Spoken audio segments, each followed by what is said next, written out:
What's up? It's Lance back with another interview. Today we have Sydney Gidabuday from Tinman Elite. He ran at Adams State University in Colorado, and he is record holder in the 5K. He also is second all-time in Division II for the 5K, seven-time Division II champion. He now runs for Tinman and just ran at the Olympic trials for the 5K. So with the first question, how did you get started running? So I always knew that I was going to run at some capacity because my dad ran and also my adoptive dad ran. And so I just kind of waited until it was like in front of me until high school. And that's kind of when I joined. I didn't do many other sports. I did like a karate class when I was young. But aside from that, I didn't do any sports, and then I got into running and I just like totally jumped into it. Yeah. So it was like one of your family members a runner that kind of got you into the sport? Yeah. So yeah, my like birth father and his brother, my uncle, were both runners, and they came to the States to run. But then years later, after I was born, when I was about 7, I moved in with an adoptive family in California, and my adoptive dad also ran, and so I just kind of had running around me to like some sense most of my life. And so like I just knew it was something I wanted to try, and I really didn't know what it was. I didn't know the differences between track and field or cross country or road racing, but I was just like, yeah, I'm going to be a professional runner one day. And I guess here I am doing my best. It's not the lavish life I thought it would be, but it's good. It's fun, and it's taken me great places. So how did you end up at Adams State, one of the best Division II running programs in the nation? Yeah. So it was, part of it was chance, and part of it was it just, I kind of got funneled in, it was like the right situation for me. Um, but yeah, I think the chance part is that like I was at a road race back home in California, and my future coach, Damon Martin, was there on vacation, and his daughter was just wanted to run a race. And so I ran it, and I ran very well, and he was impressed. And so he came up and like shook my hand, and like he started the recruiting process like from right there. And through the year, we just kind of found it was going to be the perfect spot for me. I was very focused on running when I was in high school. Like I like knew that I wanted to make a decision based off of running, which isn't always the best thing, but at the time that's how I was motivated. And so knowing that Adams State was at 7,500 feet, all you had to do was running and go to school, and it felt like it was like a Kenyan lifestyle. And so I was like, I'm gonna commit to that because that's what I want to do. Yeah. So was that one of the only schools that was after you, or did you have any Division I offers? Yeah, I didn't quite get far enough to get the offers, but there were Division I schools that were interested, that like I had calls with, and moved through some of that process with. I wasn't very confident in my academic, my grades. I wasn't a great student. A lot of that was because like I think I just lacked motivation in the classroom, but I had like a ton of motivation and on when it came to running. And so I regret that a little bit because I didn't get to shop around more. But I think Adams State was like the perfect school for me, and I can't regret going there. I think just getting better grades in high school is probably something I would change. So also, how did you end up on Tinman? I had a I knew Drew Hunter lightly through the years, just knowing that he's a good runner, and I was doing well at Adams. Um, I got to the end of my collegiate career, and I knew him well enough to message him and say, hey, like, would you guys take me on? Would you consider me and all that? And after a few months of kind of visiting, talking with all the guys, getting to know everyone, they figured that I would be a good person to add on to the team. And the rest is history. I think it's simple, but it's also hard. You kind of have to build a running resume so that you could present it. But in the end, once you have that, if they decide that you're someone that they would like to hang out with, not just run with, like they want to spend time with you, like they're like, okay, come on in. It's pretty simple after that. Yeah. So how did you end up meeting Drew? You said you had Um, a little relationship with him. yeah, yeah. So one of his old high school teammates came and ran for Adams State for, I think, for a year, maybe 2 years.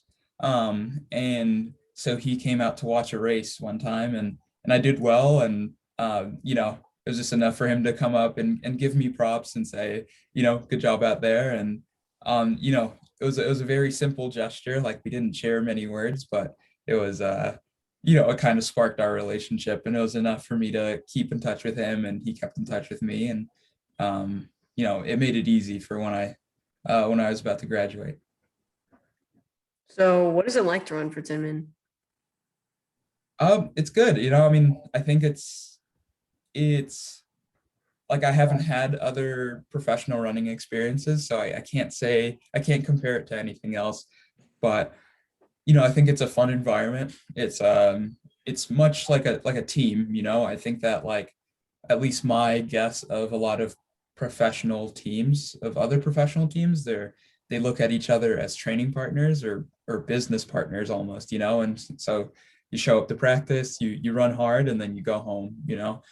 On Tinman, I think that there's like a level of like brotherhood and camaraderie that, like, you get where you go to practice, you go get breakfast, you go home, you shower, and you might go back to like work on orders together. You like work on like shipping out like the shirts and the hats that we sell, and that just adds to the time that we spend together, and it just creates this bond that's much further than just like teammates, much further than just like training partners. So yeah.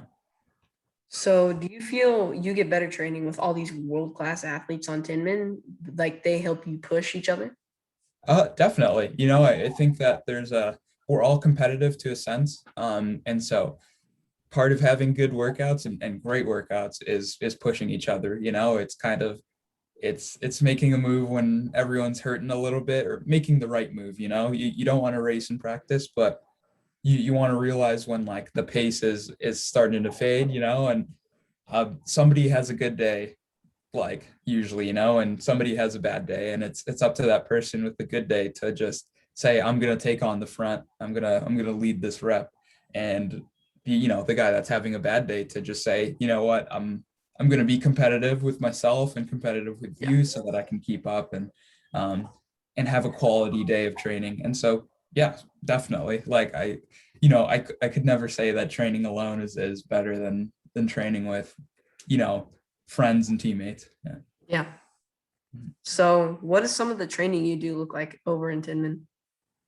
It's, again, very simple. I think, the usual Sunday long run, the Tuesday like strength workout, and then the Friday speed session. And the rest of the days are just kind of mileage days, just to kind of glue it all together. And so for the long runs, it's anywhere from like 14 to 20 miles, depending on what the race I'm getting ready for.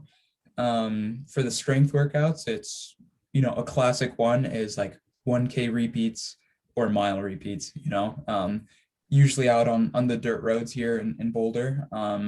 It's, it's, it's like, it's best to just do it off of the track, for those strength workouts, just because you don't want to run like thousands of laps around the track a year, Yeah.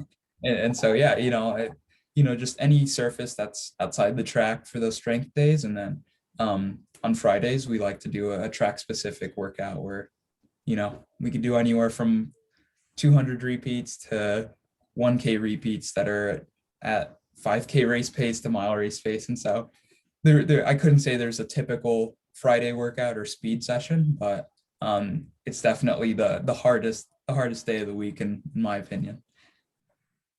So what was your race strategy going into Olympic trials for the 5K? It was I couldn't say there's much. I was a little nervous. It was my first Olympic trials and my first USA championship at like the senior level. And so really I wanted to I kind of wanted to hang with the pack until the kick came on, and it came down to that, and I Yeah. was left out. I was left out of the kick by by just that much, and so I think that like I played to my plan well, but I think I should have changed up my plan a little bit. I think I should have led a little bit more just to maybe thin out the pack a little bit, and seeing if like if it did end up with a kick, I wouldn't have to kick as hard, because I'm not the best kicker in the field usually, because I'm usually like a 10K or half marathon guy. And so I just don't have that raw speed that some of the other guys have. But yeah, it's a learning experience. I'm confident that I'll be at the next one, and so I'm gonna keep going. It's 3 more years, and I'll be there again. Yeah. So did your training look any different from going to the trials, like pre? Oh, like as in like the last few weeks Yeah. versus months before. Yeah, I mean, certainly. And so like throughout the year, you do a lot more strength workouts, and you get yourself as strong as possible for it. But for those last like 6 to 8 weeks, you're doing like very specific sessions, like workouts where you're working on your finishing speed, your overall speed, like so you're doing a lot of short reps and like quick reps, and so whereas like early in the season I'll do like long tempos, maybe 6 to 8 mile tempos. Um, you know, Towards the end of the season I'm doing a lot more like 400 repeats and 800 repeats at race pace, and just really practicing like that like specific pace and effort. And so yeah, it definitely changed that. What was it like getting to race with all literally some of the best 5K runners in the world? Yeah, I mean, it was like a lesson, like I said earlier. It's like it's it's it's like amazing, it's Yeah. like I'm like leaving, and like I left inspired, because I was like, wow, I want to come back and like compete with them better, or maybe beat them next time. And it's just like to realize like the all the like I think about the hard work that I've put in, and then I think like, wow, they put in more than me. It's like I have to like up my numbers, and so yeah, it's inspiring, and it's like one of the biggest lessons that I've learned in running is just that like it's hard to beat that hard work. I think a lot of times people chalk race winners or championship winners to like talent, but I think that like all those guys that I lined up next to just like worked really hard, and I could never like take that away from them. Yeah. So, excuse me. Race is next. What race is next? So this Sunday I have a mile race. I'm hoping to break 4 minutes in a mile, or at least get close to it. And then the following week I'll have a 5K, and so I'll hope to PR in the 5K by just a little bit, and then I'll call my season and get ready for some fall racing. I'll be doing like some longer races, like 10 miles or half marathon, just to get strong again. Like it's that same idea. Doing a lot of like long races will get you strong, and then get me ready for the track season where I have to do those like faster key sessions. So coming up on different seasons, different distances for races, does training look different?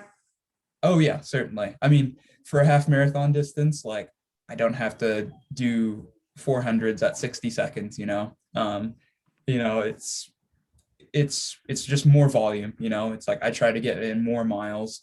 I, like maybe for the track season, I'll probably run 80, 85 miles a week.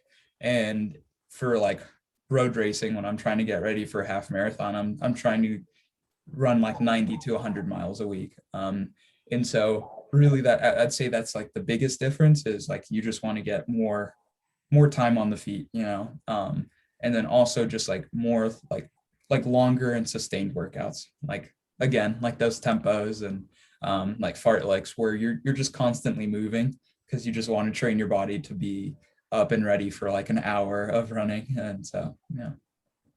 So what do you think the biggest thing that a runner could do, but not running, the small things that they could do to help them improve?